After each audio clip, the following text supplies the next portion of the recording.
इसलिए सिर्फ जय श्री राम ये बोलने से नहीं होगा।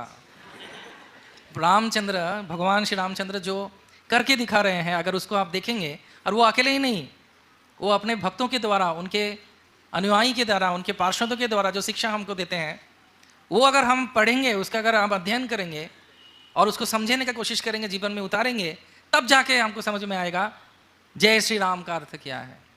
एक फेटी बांध लिया, लाल कपड़ा पहन लिया और चिल्ला रहे हैं, तो ऐसे थोड़ी होगा। उद्देश्य रामायण में बताया जाता है, महाभारत में बताया जाता है कि किस उद्देश्य से आप कर रहे हैं वो महत्व रखता है, क्या कर रहे हैं वो महत्व नहीं रखता है। Intention is more important than the skill. आप किस उद्देश्य से कर रहे हैं।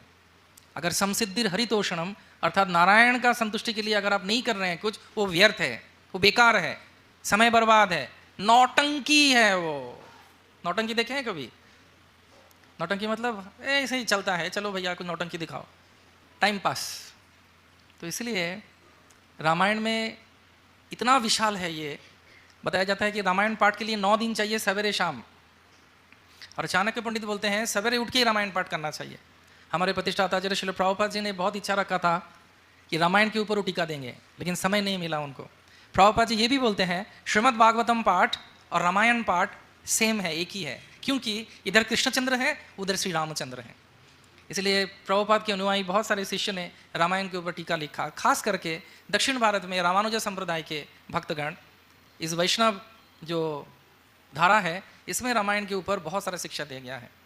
इसलिए जैसे बताया जाता है अनंत कृष्णेर नाम अनंत महिमा, नारद आदि व्यास देव दीते नारेसिमा। रामायण में भगवान की इतना कथा है, छोटा छोटा एक एक इतिहास है कि हम एक दिन में ख़त्म नहीं कर पाएंगे। इसलिए मैं आपको आज रामायण के एक रील सुना रहा हूँ। मूवी देखना है तो बैठ के सुनना है, करीबन 9 दिन और 9 रात। तैयार हैं? बहुत धीमा आवाज़। और 9 दिन कौन देख रहा है? 9 दिन मैं रहूँगा कि नहीं वही पता नहीं, ऐसा दुनिया चल रहा है अभी। तो 9 दिन तो बहुत